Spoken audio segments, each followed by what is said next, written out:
Saya mau kasih tahu Bapak Ibu terkasih, orang-orang di Minahasa, Manado, dan sebagainya.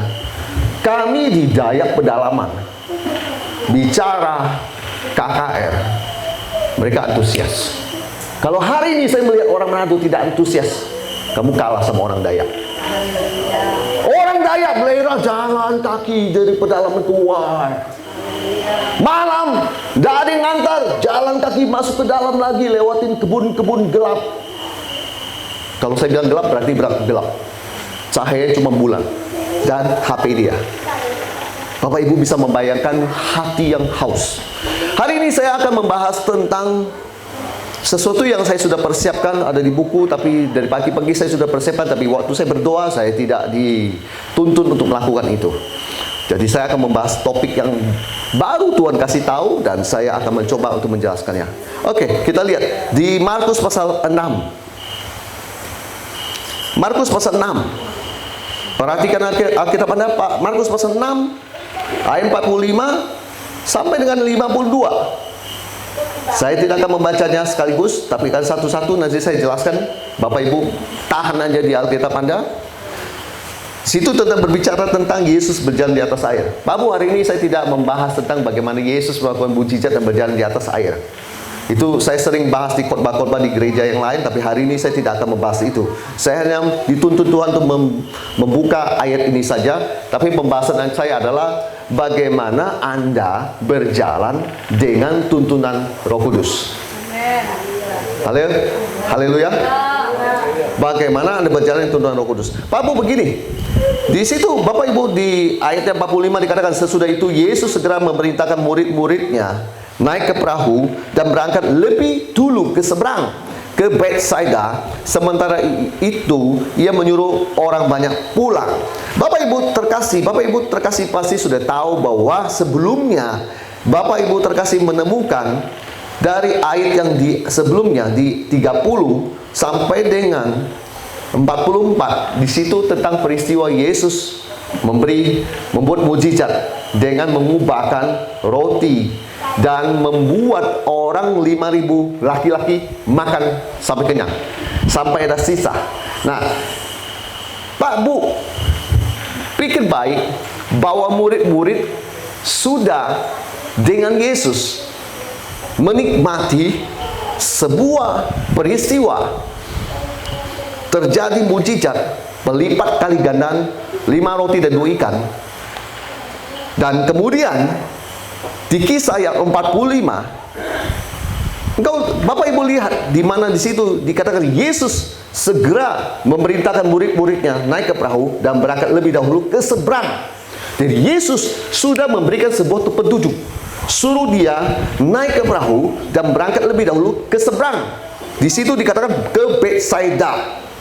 Lalu Yesus menyuruh orang banyak yang tadi itu pulang. Pak Bu, dalam kehidupan ini saya percaya bahwa memang kita manusia, Tuhan berikan akal budi. Amin. Tuhan berikan akal budi, artinya Anda bisa berpikir. Dengan akal budi, Anda bisa menghitung. Anda bisa tahu mana yang untung, mana yang rugi. Ya.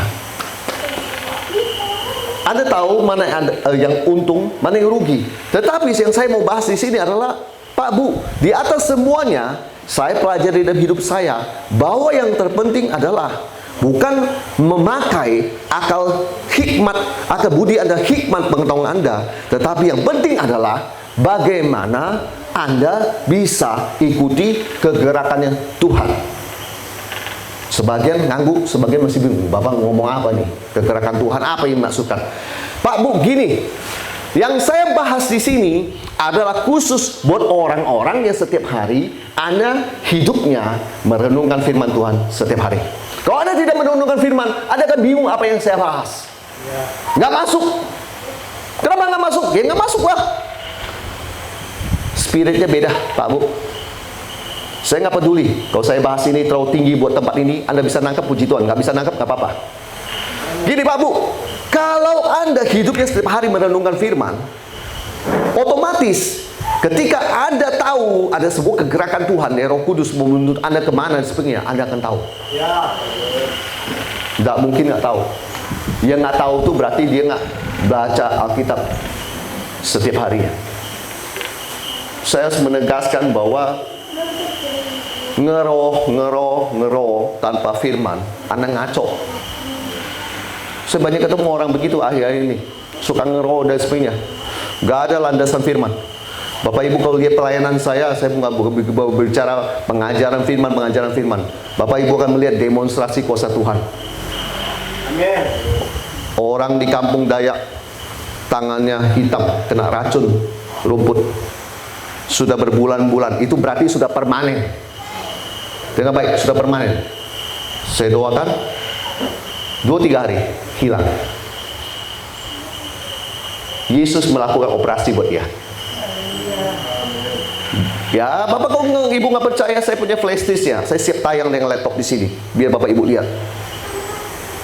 Pak Bu, kita Tuhan mau tuntun mengikuti kegerakan Dia. Kalau hari ini kamu sudah bilang, Tuhan aku sudah selesai dengan menyaksikan mujizat pelipat kali gandaan makanan, itukah Anda sudah merasa puas? Tuhan masih mau bawa Anda ke tempat yang lain lagi. Di sini Alkitab dikatakan, disuruh naik ke perahu, berangkat lebih dahulu, lokasinya Betsaida. Roh Tuhan mau menuntun mereka ke arah situ. Yesus mau menuntun mereka ke arah situ. Hari ini yang sama, saya sangat percaya juga. Kalau ada, saya bisa sampai ke Manado. Saya percaya karena tuntunan Tuhan. Karena Bapak Ibu kalau mau tahu, saya kalau mau berhitung, saya punya hitungan saya. Oh, tiket Jakarta Manado sekian, ini sekian. Oh, kayaknya nggak bisa. Itu akal budi saya. Tetapi kalau saya mengikuti kegerakan Tuhan, oh saya nggak bisa berkata begitu, Pak Bu. Saya nggak bisa berkata begitu. Saya kalau mau mengikuti kegerakan Tuhan, pertama saya harus taat. Nggak ada namanya sebuah peristiwa kalau tidak mau taat. Dalam arti saya bilang peristiwa Yesus buat mujizat. Kecuali kamu mau taat. Saya lihat banyak orang-orang di pedalaman di gereja dan sebagainya. Bapak Ibu, saya bukan sekedar penginjil.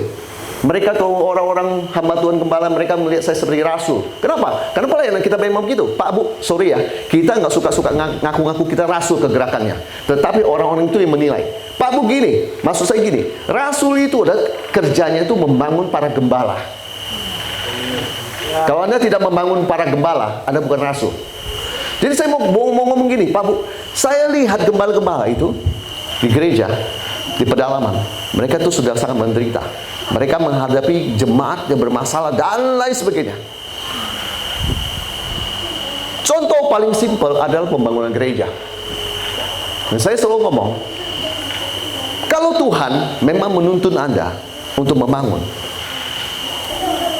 kau lakukan.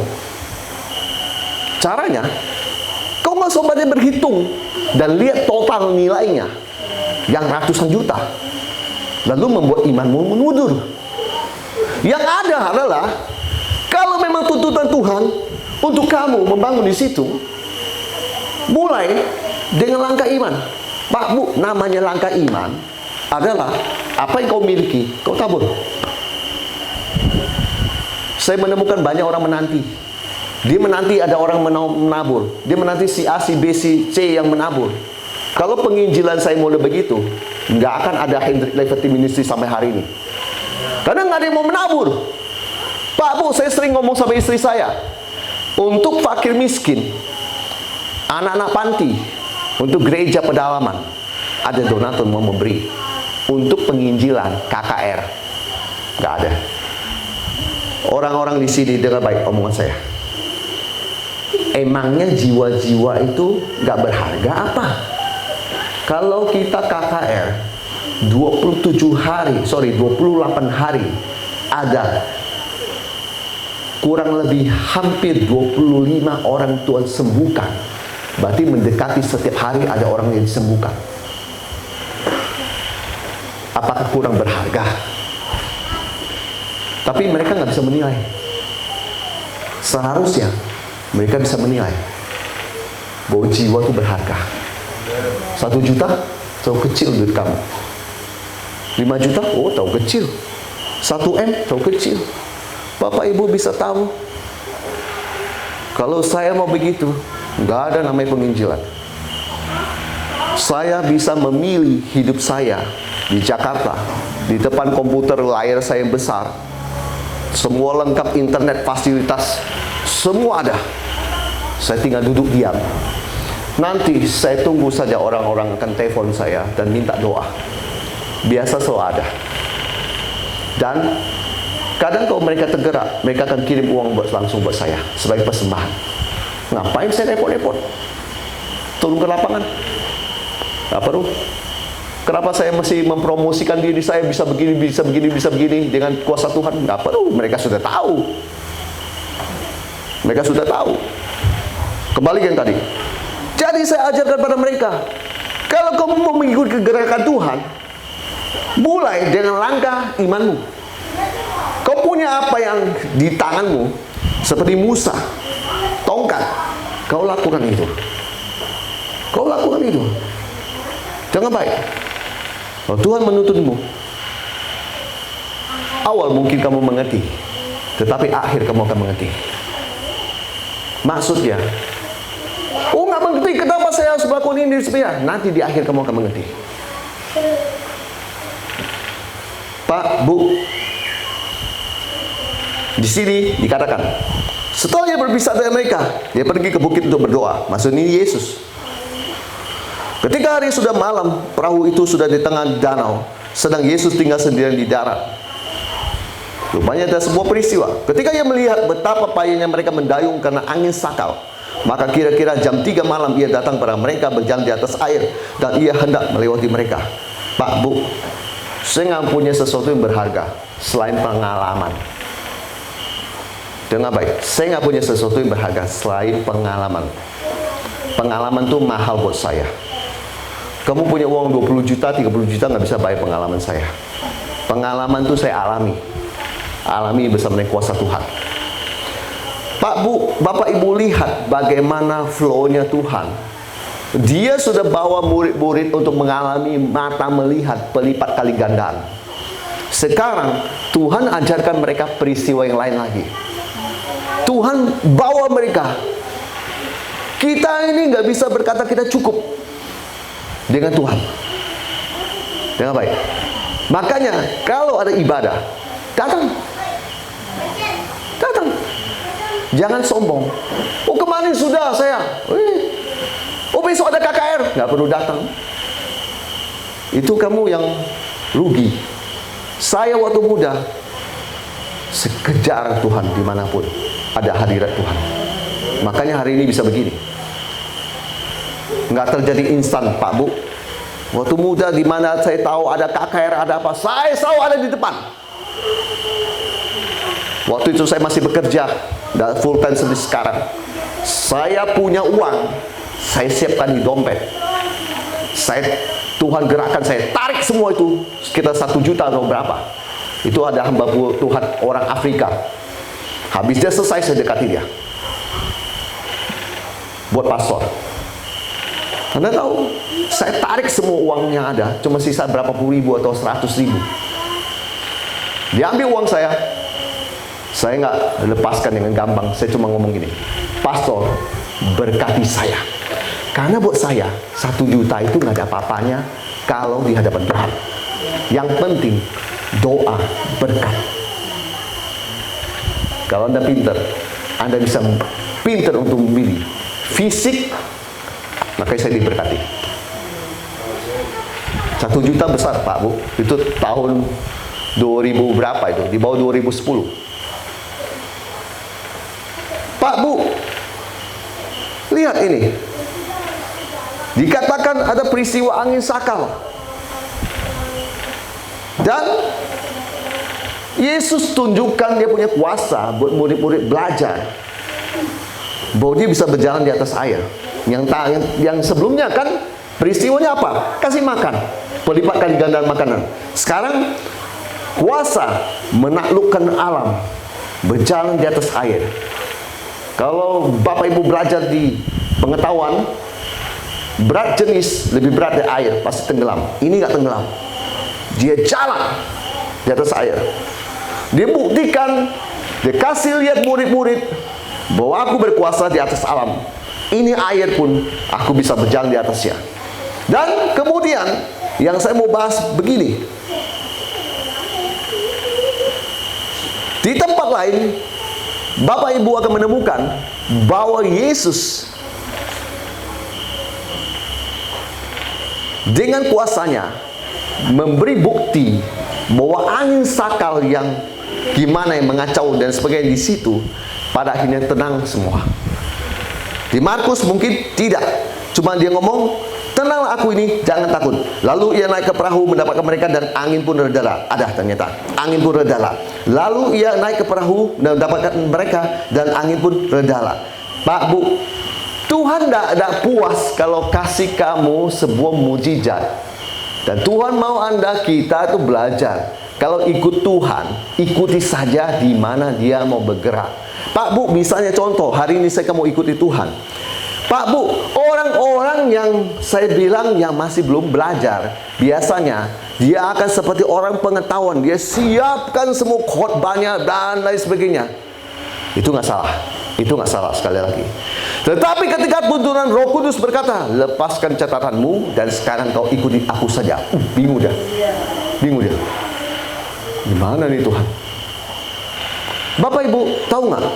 Setiap kali saya melayani mimbar, saya menganggap mimbar ini adalah kudus dan saya cuma alat dipakai untuk berdiri. Oleh sebab itu ketika Roh Kudus bilang kau harus berbicara begini, tapi kedagingan saya bilang enggak, berarti saya menentang Roh Kudus. Banyak pendeta tidak tahu, makanya dia tetap ngotot dengan kedagingan dia. Saya tidak mau. Lebih baik saya nuruti apa yang Tuhan katakan, tapi 1 jiwa 2 jiwa bertobat daripada saya selesai ibadah nggak ada satu apapun yang terjadi dan mereka merasa ini cuma ibadah buatan manusia saja dan sebagainya. Oh, saya nggak mau begitu Pak, Bu. Saya mau, saya adalah media yang Tuhan pakai, maksudnya alat yang Tuhan pakai. Kalau Tuhan mau pakai saya, pakai. Ini mulut, pakai. Ini tangan, pakai. Tapi Bapak Ibu tahu nggak, kalau mau dipakai, selain kamu harus taat, kamu harus bisa mengikuti apa maunya Tuhan. Di sini orang-orang sering gagal karena mereka selama ini belajar teologi. Mereka belajar itu sekali lagi saya sudah ngomong Pak, Bu, saya tidak menentang teologi. Sekolah harus supaya Anda pintar. Sekolah. Udah orang di Sumba bilang, Bapak saya nggak mau sekolah. Kamu mau jadi apa? Saya bilang, hah? Kamu melayani Tuhan, kamu mau jadi apa? Kamu nggak sekolah? Sekolah. Saya mau bilang gini, pengetahuan teologi, pengetahuan semua apapun yang terlalu ada, tetapi ketika Roh Tuhan menguasai Anda, menggerakkan Anda mau kemana sebenarnya, Anda bilang enggak. Berarti kamu sedang mencoba mematikan langkah Tuhan. Tuhan mau bekerja dalam dirimu, tapi kamu nggak mengizinkan Dia bekerja. Kenapa? Saya lihat ada gereja yang bisa maju, baru berapa tahun ditaruh situ maju. Yang lain, sepi, bertahun-tahun cuma sepi. Dia bilang dia doa puasa. Sekali lagi saya nggak menghakimi Pak, Bu. Sorry ya kalau ada menganggap saya menghakimi. Sorry, saya tidak menghakimi. Saya bandingkan dengan satu gereja. Gerejanya aduh, makin nggak tertampung. Makin banyak jiwa masuk. Bukan masalah teori, harus 1 ini, 2 ini, 3 ini, 4 ini, metode ini nggak terpakai. Orang bertanya sama saya, Pak Evangelis menginjil, apa metodenya? Mereka akan punya metode, mereka keluarkan buku setebal gini cara menginjil. Kalau saya nggak, saya perlu. Saya perlu adalah, saya tadi sudah bilang, firman saya sudah punya Pak, Bu. Saya baca setiap hari Pak, Bu. Firman saya sudah punya, berarti saya sudah punya firman. 2 adalah ketika Roh Tuhan mengendalikan saya, saya harus nurut apa maunya Tuhan. Amin. Itu tadi kan pertama saya bilang taat. Yang kedua, mau Tuhan gerakkan kemanapun. Misalnya contoh, ada sebuah lokasi di Kalimantan Barat di mana saya sedang duduk makan di situ. Tapi ketika saya makan, Tuhan belokkan kepala saya. Lihat ada seseorang duduk di situ. Dia sedang sendirian lagi ngopi.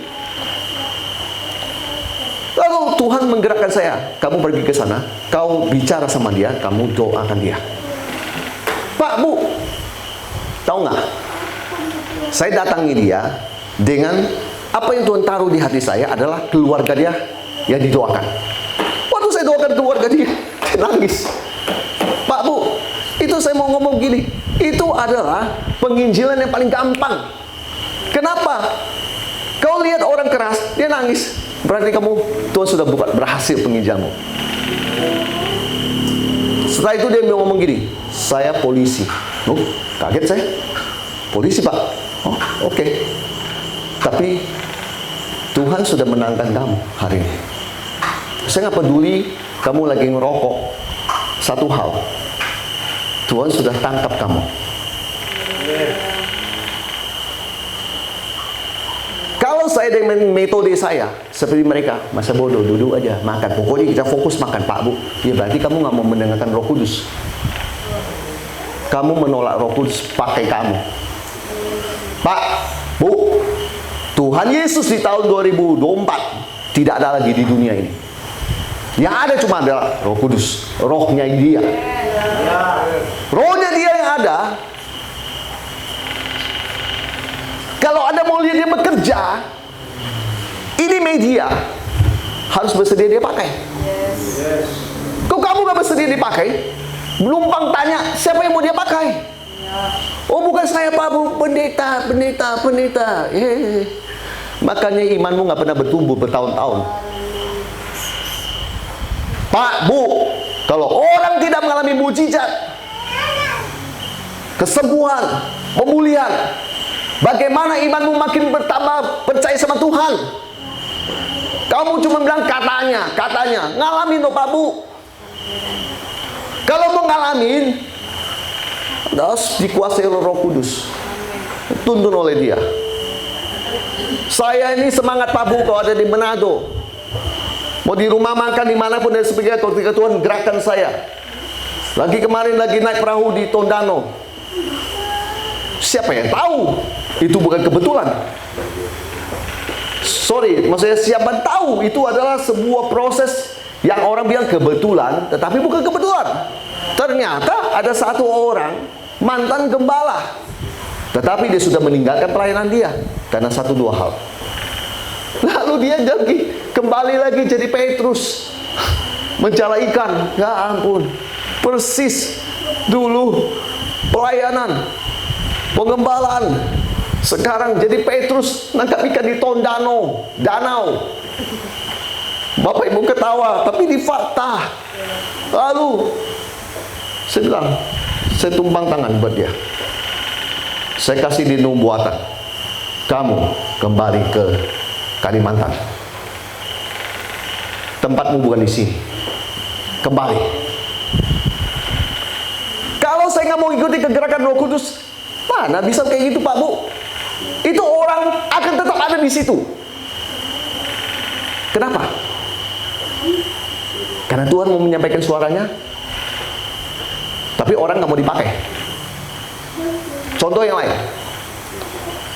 Pak, Bu, mari lagi di Manado. Saya lagi teringat dengan seseorang, hamba Tuhan, orang Poso, kawin sama orang Manado. Ya, orang Poso kawin sama orang Manado. Jadi singkat cerita, saya nampak dia punya wajah dan ingat dia. Lalu saya pikir gini, udahlah, saya kirim aja uang buat dia. Saya kirim sekian, tidak banyak. Habis saya kirim, saya baru tahu, rupanya dia ulang tahun. Pas saya kirim, padahal saya nggak suka cari tahu dia ulang tahunnya kapan dan sebagainya. Tapi karena tuntunan Tuhan, tuntunan Roh Kudus, saya melakukan itu. Dan ternyata ibu gembala bilang, oh puji Tuhan, tepat pada waktunya. Numpang tanya sekarang, numpang tanya. Ada banyak kisah seperti begitu di dunia ini. Tetapi saya jarang melihat orang itu dipakai oleh Tuhan. Dia menolak. Pak Bu, sekarang numpang tanya, kalau saya punya atasan, saya punya bos di perusahaan, kalau saya bisa menjadi pesuruhnya bos saya pertama pasti akan sangat senang, karena dia punya pesuruh yang setia kayak saya. Yang kedua, bos kalau suruh kayak saya dulu suruh anak buah saya, kamu kasih dia uang 100.000. Saya kasih perintah buat anak buah saya, kamu kasih dia uang 100.000. Anak buah saya kan, dia dengar saya kasih perintah, tetapi dia nggak berani nolak. Dompet dia ada 100.000, tetapi anak buah saya selalu yakin, dia percaya bahwa bosnya pasti akan mengganti uangnya. Prinsip itu saya miliki sampai hari ini. Kalau Tuhan kau yang suruh, kau titip pesan buat saya, kau kan nggak punya tangan untuk bergerak, tangan besar tiba-tiba turun dari langit, langsung begitu. Kan nggak mungkin, Pak Bu. Tuhan bekerja lewat manusia, Pak Bu. Tuhan bekerja lewat tanganmu, Pak Bu, lewat kakimu, Pak Bu. Jangan yang nggak benar pikir langit turun tangan besar langsung ke arah Anda, kasih Anda uang. Nggak ada. Pikirkan omongan saya baik-baik. Kalau Tuhan yang suruh saya melakukan itu, masakan iya, dia tidak akan ganti uang itu. Amin. Banyak orang nggak percaya sih, makanya nggak berani. Kalau saya berani, karena saya sudah sering melihat mujizat seperti itu terjadi. Saya pernah kasih orang 300.000. Dalam hitungan hari Tuhan ganti 3 juta, berarti tambah 1 nol. Saya kasih orang 200.000, Tuhan kirim orang lain lagi yang lain, Tuhan kasih lagi 1 nol, 2 juta. Berarti saya tahu itulah Tuhan saya. Tuhan saya adalah, mohon maaf ya, kalau dia gerakkan kamu untuk kasih, dia nggak akan berhenti sampai di situ. Tuhan saya adalah Tuhan yang kalau dia gerakkan kamu untuk kasih, tunggu dulu, sebentar dia akan kembalikan uang itu. Dan ingat, dicatat baik-baik omongan saya, angkanya nggak akan sama. Yes, amen. Kamu yang menganggap sama, itu terserah kamu. Berarti itu imanmu. Iman saya, Matius 9:9, jadilah kepadamu sesuai imanmu.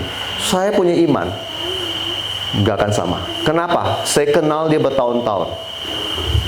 Bapak di surga nggak perhitungan sama saya. Bapak di surga nggak perhitungan saya. Saya dulu sama anak buah saya, kalau dia sama saya makan apa, dia makan apa. Itu anak buah saya dengan saya. Jadi anak buah saya kalau dia tuh sama saya, dia pasti duduk di restoran dengan saya. Itu dulu waktu saya masih bekerja. Dan saya sedang membayangkan, oh Bapak di surga lebih dari itu, Pak Bu. Lebih daripada itu, Pak Bu.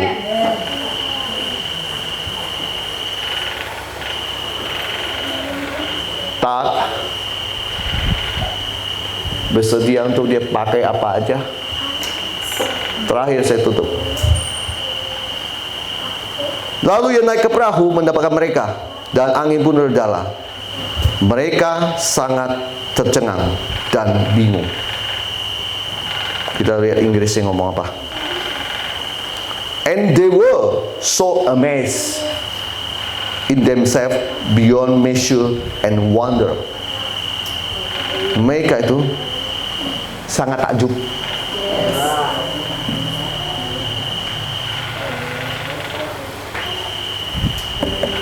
Waktu saya pertama masuk ke Kalimantan Barat, kemudian masuk yang kedua kali, ketiga kali, tim saya mulai berkata sama saya. Saya merasa roh Tuhan sudahan. Intinya, saya merasa sudahan dengan Kalimantan Barat ini. Kita sudah selesai. Dia ngomong gitu sama saya.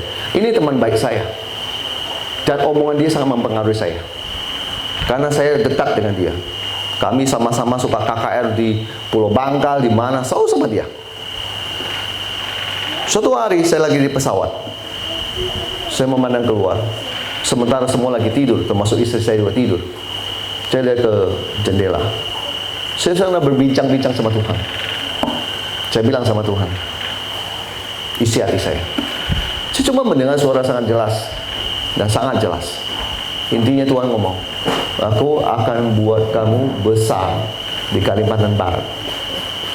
Saya ini kalau ngomong gini kan orang bisa konotasi sombong atau apa. Tapi saya dengar baik, saya mau ngomong gini. Tuhan kalau mau memberkati seseorang nggak tanggung. Jadi bukan masalah sombong, tergantung Anda menilainya apa.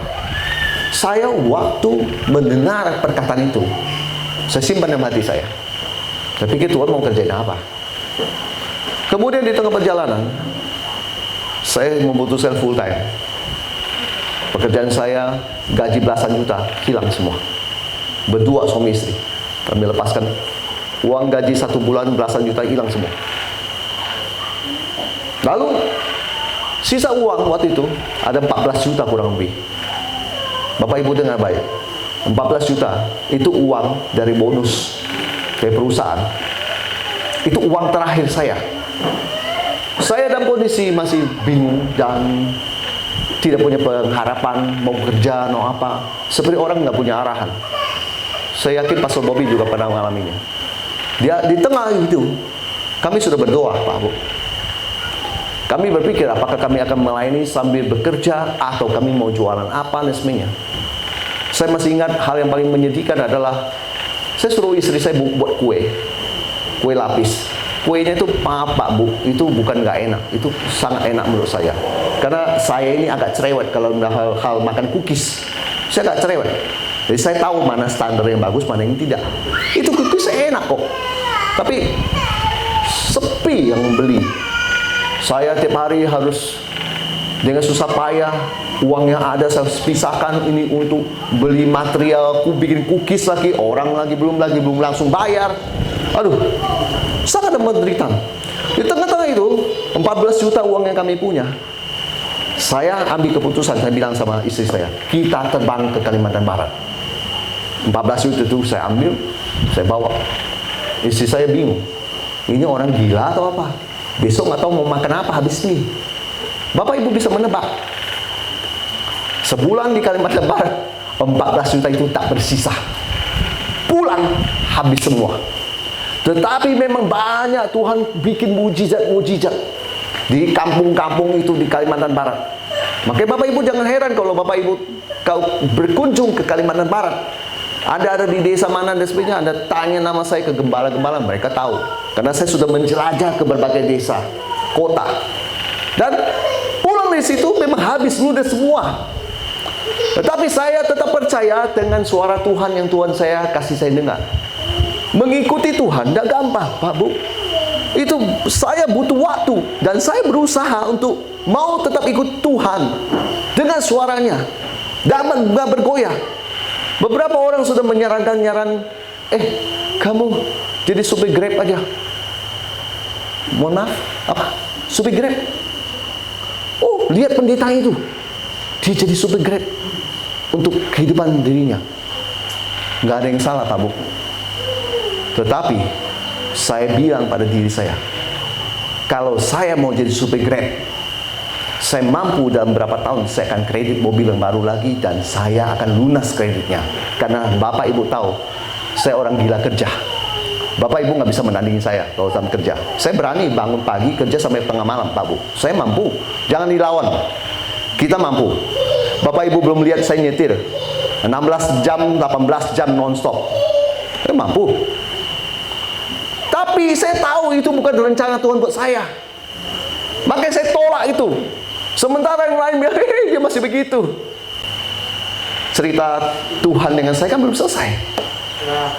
Bertahun-tahun Tuhan mulai berubah. Hari ini berbeda ceritanya, Pak Bu. Saya cuma tahu satu hal. Kalau Tuhan ngomong apa, awal aku nggak ngerti. Jalan ini susah, setengah mati. Tetapi kalau itu ada suara Tuhan, kehendak Tuhan, aku ikuti. Amen. Baik hidupku, Amen. endingnya. Yes, haleluya. Mereka yang jadi supir Grab, hancur semua. Saya beli mobil, Pak Bu. nggak pakai kredit. Mobil saya bukan mobil-mobil yang bapak ibu lihat yang di pasaran ada. Saya nggak sombong. Saya beli cash. Yang lain, pendeta yang lain, kredit. Saya cuma mau ngomong gini. Kau ikuti Tuhan, kegerakannya. Sungguh-sungguh. Yes. Nggak ada kredit. Oh, haleluya. Sesuai. Kau dapat kredit, kau bangga? Tidak. Kalau kamu dapat cash tanpa hutang, bangga. Oh, haleluya. Saya nggak pernah berbangga dengan sesuatu yang saya kredit. Minta maaf, saya nggak menyombongkan keuangan saya. Minta maaf. Tapi saya cuma mau mengajarkan jemaat untuk Anda berpikir. Berpikir untuk Anda mau ikuti Tuhan, kegerakannya. Kalau Tuhan sudah kasih kamu semua visi, datang ke sini. Datang ke sini. Beribadah di sini. Pelayanan di sini. Apa yang Tuhan taruh dalam hidupmu? Saya nggak tahu, Pak Bu. Saya nggak tahu. Kalau saya tahu. Tuhan taruh saya di Kalimantan Barat, pelayanan penginjilan dan sebagainya. Tuhan nggak pernah bilang buka sidang. Nggak ada. Teman-teman udah bilang buka sidang. Ngapain buka sidang? Enggak. Bukan panggilan Tuhan buat saya. Bukan panggilan orang lain. Oh, Bapak masih buka sidang biar ada kolektor mencukupi kehidupan Bapak. Itu kan pikiranmu. Emangnya Tuhan nggak sanggup kasih saya uang sebagai seorang penginjil? Wih, Bapak Ibu tahu nggak? Itu banyak saran dari teman-teman saya pendeta semua bilang, Pak Evangelis kau orang Chinese. Di mana orang Chinese ada? Orang Chinese akan berkumpul sesama Chinese. Oh, itu katamu. Tapi yang saya tahu, Chinese yang model begini terlalu keras. Makanya Chinese kabur semua. Nggak ada yang menetap. Jangan merokok. Hei, kamu minum, bertobat kamu. Kabur semua. Kabur. Itu kan katamu. Ya, saya cuma mau Pak Bu gini. Apa yang Tuhan kasih tahu saya mau lakukan itu. Saya mau ikuti. Tuhan gerakan saya ke Manado sekarang. Saya mau ikuti. Bapak Ibu tahu, saya sampai di Manado, saya punya impian. Penjara di Manado harus saya bisa duduki di situ. Tapi gimana caranya? Saya nggak punya link. Saya kenal sama seseorang hamba Tuhan. Dan saya bilang sama dia, tolong kamu kasih saya jadwal untuk saya biar di situ. Dia bilang gini, pastor datang tanggal 26. Saya punya schedule tanggal 23. Nggak bisa, pastor. Tapi coba kita lihat. Dia telepon. Orang itu bilang, bersedia tanggal 27 ditukar dengan tanggal 23 pelayanannya. Ditukar. Saya masuk. Saya lihat waktu saya atako 90% maju semua ke depan. 90% yang duduk cuma beberapa orang, yang lain maju semua ke depan. Termasuk ada orang-orang yang mungkin Anda kenal di pemerintahan. Jadi saya nggak mau sebut siapa namanya. Pokoknya Bapak kalau dengan apa? Oh iya, dia kan itu, dia kan itu. Iya. Dan pada akhirnya saya bisa melihat saya menang. Kenapa? Karena saya mau ikuti kegerakannya Tuhan. Orang bisa menang ketika dia ikuti kegerakan Tuhan. Jangan tertipu dengan pola dunia yang mengatakan, Bapak kalau mau hidup Anda baik, Bapak sambil jadi pendeta, Bapak sambil bisa jadi super great. Mohon maaf, yang saya tahu, dia nggak konsen dengan pelayanan dia, tapi dia konsen dengan doa. Cari duit terus. Nggak konsen pelayanannya. Rupanya Tuhan mau saya konsen. Walaupun cuma penginjilan, bukan pengembalaan. Apa yang hebat yang penginjilan? Oh, saya mau kasih tahu Anda. Apa yang hebat yang penginjilan? Banyak jiwa Tuhan buat bertobat. Banyak jiwa Tuhan sembuhkan. Banyak jiwa-jiwa yang keluarga bermasalah Tuhan pulihkan. Di sini apalagi banyak preman-preman yang suka tikam-tikam orang bertobat. Anda mau tahu? Itu penginjilan. Saya mau kasih tahu Pak, ikuti saja. Jangan pakai pola dunia. Pola dunia bisa hancur. Namanya saja pola dunia. Pola Tuhan di atas pola dunia. Karena dunia Tuhan yang ciptakan. Pola dunia pasti kalah dengan polanya Tuhan. Jangan Anda tergiur dengan orang-orang yang menyarankan Anda dengan cara-cara dunia. Saya mau kasih tahu, kalau saya bahas pelayanan, Bapak Ibu berkasih, mungkin Anda bilang, nggak ada hubungan dengan saya. Diaplikasikan ke pekerjaan Anda sebagai petani, yang duduk di kantor, maupun ada di ibu rumah tangga, Anda pasti berhasil. Amen.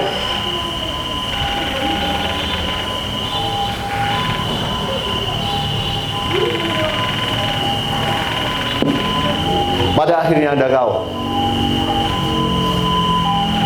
orang yang bergerak sama Tuhan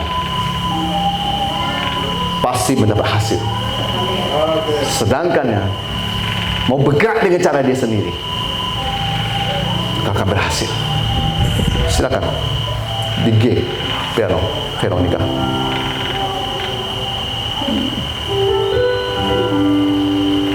Lagi Flo.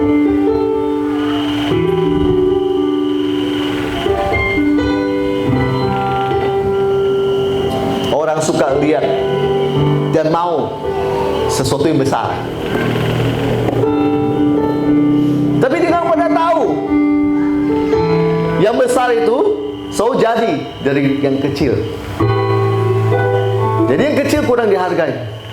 Dia mau lihat gereja yang besar, dia mau lihat pelayanan besar, dia mau lihat pekerjaan besar.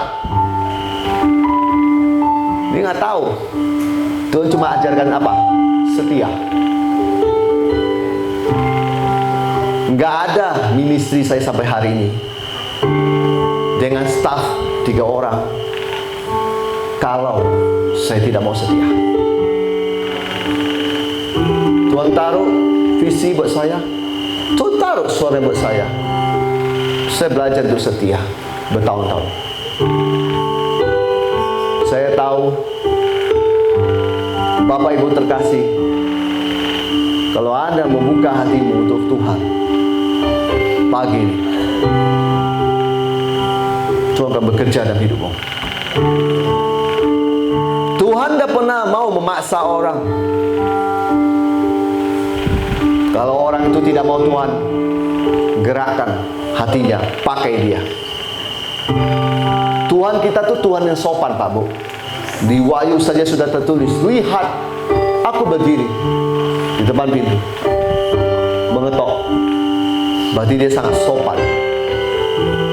Dia nggak narik-narik kamu, bilang, ayo kasih uang buat si ini. Kamu nggak kasih pun Tuhan nggak marah. Cuma satu hal, kamu nggak Tuhan pakai.